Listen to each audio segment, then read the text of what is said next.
Welcome to Chemistry with Mr. Brazil. Today I'm going to teach you how to tackle a stoichiometric problem. It goes along with a stoichiometry in it. Stoichiometry is a method to mathematically calculate what can theoretically be produced in a chemical reaction with two or more reactants combined to produce a desired product and compare that theoretical value to what's actually produced in the lab. So on the whiteboard here, I have a problem. A chemist reacts 5 grams of copper 2 chloride with 4 grams of aluminum to produce 1.72 grams copper. Determine the theoretical and the percent yield. Also, how much of the excess reagent is left over after the reaction. Meaning, excess reagent, that means these two. These two are reagents. When they chemically react, they will produce copper. So either one of them will be left over in the reaction vessel, or both will be used up. That's why we use stoichiometry to determine what can be produced. And also, using stoichiometry, we can help engineer and design a better procedure to producing a particular product. So first of all, we're going to need a balanced equation. And you may ask why. Well, because balanced equations are in terms of moles. So let's take a look at this and put it all together. First of all, you have copper 2 chloride, which is in an aqueous situation, because the solid, if you were to pour solid copper 2 chloride onto the aluminum, it won't react. But once it's wet, it reacts fast and slightly exothermic. So we'll put aluminum. Aluminum is a solid. It reacts to produce aluminum chloride, which will also be aqueous because it's soluble. So take a look at your solubility chart and you will notice that or learn from that, and it will produce copper solid. Next, let's balance it. I tend to teach my students to balance bonded metals first. So 1 copper here, 1 copper there, 1 aluminum, 1 aluminum. Then we balance the non-metals. If you look at my balancing equations video, I teach how to do that. It's a 2-part series, okay? So, copper, not copper, but chlorine. There are 2 here and 3 over here, so the common factor is 6. So 2 times 3 is 6, and then 2 times 3 again is 6. What will happen now is that we have 3 coppers. So let's put 3 coppers here, and now 2 aluminums, and we are balanced. We take the value that's up here, and we're going to bring it down and convert it to copper. In the textbook, there's a ratio method that you can use to figure out what we call the limiting reagent. I'll discuss that in a few moments. I teach a 2-step method, meaning I take these 2 values, or whatever amount of reactants they are, and I put them in and run them to produce the desired product. In this case, it's copper, not the aluminum chloride. So I write down 5.0 grams copper 2 chloride, parenthesis, fraction bar, whatever unit's on top, I bring it on the bottom. Copper 2 chloride, and it's in grams. At this point, you're going to need your periodic table to get the molar mass, to determine, the molar mass of copper 2 chloride, because that will convert from grams to moles. All balanced equations are in terms of moles. And this will allow us to go from copper 2 chloride to copper. So, from the periodic table, 134 grams, that's a rounded value, per mole copper 2 chloride. The grams cancel, they're gone. We're in terms of mole, parenthesis, fraction bar, whatever unit's on top, put on the bottom. And I hope you're noticing that I'm not carrying any values. I didn't take that 5 and put it down here, and I didn't take this 34 and put it, I only take the units and I move them. So 3 moles of copper 2 chloride will produce 3 moles of copper. We could stop right here to determine which one is the theoretical limiting, But since we massed, why not convert this to a mass and we can do a comparison and move from there. So the moles are gone. Let's take the unit up top and let's convert that to mass. So mole copper, 64 grams per mole copper. And now we need to calculate that out. So let me get the calculator out and let's do this. 5, since I know this is 1 times 64, and I'm going to divide by 134, and I determine 2.39 grams copper.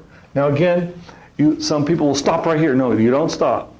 There's more going on. We do not know what this value means yet. We need to compare it to the aluminum. So now you need to write down the aluminum. So we have 4.00 gram aluminum, and let's convert this mass to copper to determine if we have the same value or different. Let's go from there. So whatever unit's on top, put it on the bottom. Grams aluminum, 27 grams, mole aluminum. You'll probably notice that we're moving a little faster now. Got a feel for the math. The more you practice this, faster you move along. Whatever unit's on top, put it on the bottom. Mole aluminum. 2 moles of aluminum to 3 moles of copper, because this is the desired product. Yeah, we are using the same values. And again, we're going to convert to a mass, so whatever unit's on top, let's put it on the bottom. Mole copper, 64 grams copper. And let's plug this into the calculator and see what values will be determined.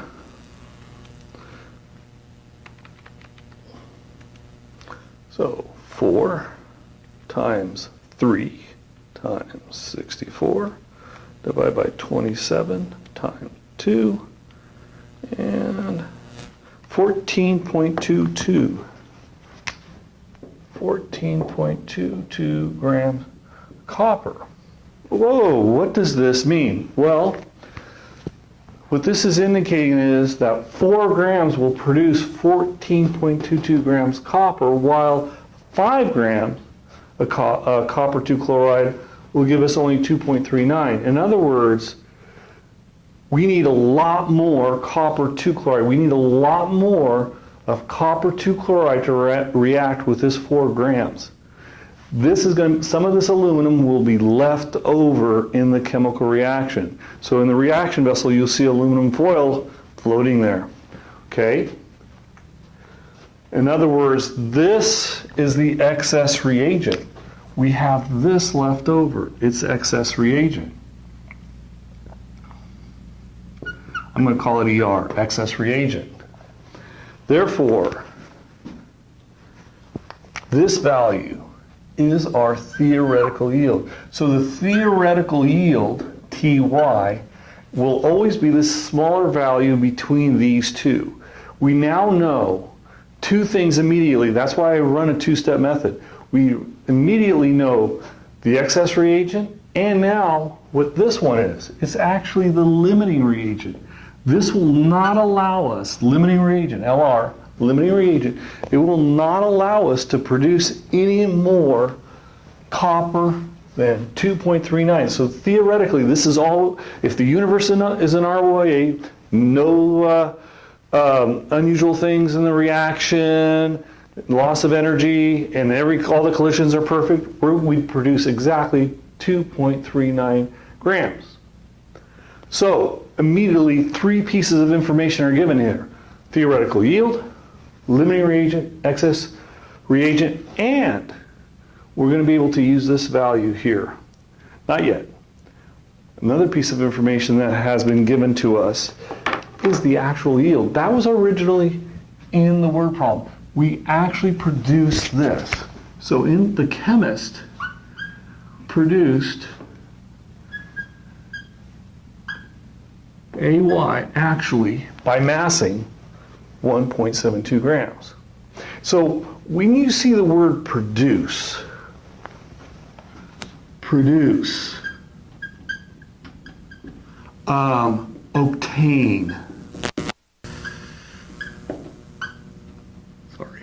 obtain, yield,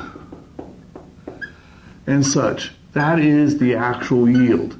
In a word problem, if you see the words produced, obtain, yield, that indicates that's what's produced in the lab, and that's your actual yield.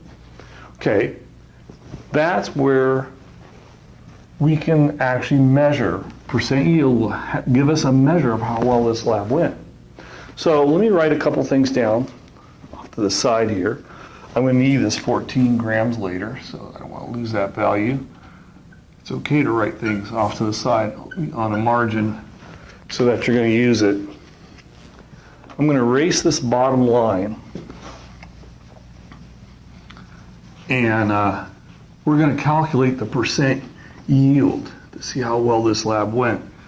Percent yield will give us a quantitative measure. So percent yield is calculated by the actual yield, AY, actual yield, divided by the theoretical yield, and write this down in your problems. Always show your math, 100%, and the percent is a unit, so write that down, okay?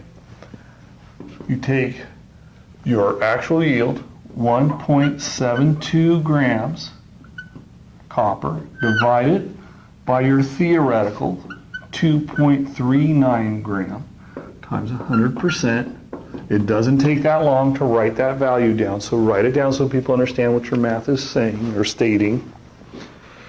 Okay, 1.72, 2.39 times 100, and 72% yield.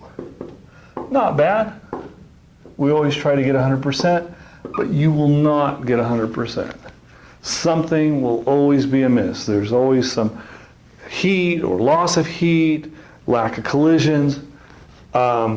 If you do go beyond 100%, either you did something wrong in your math or something actually went wrong in the lab.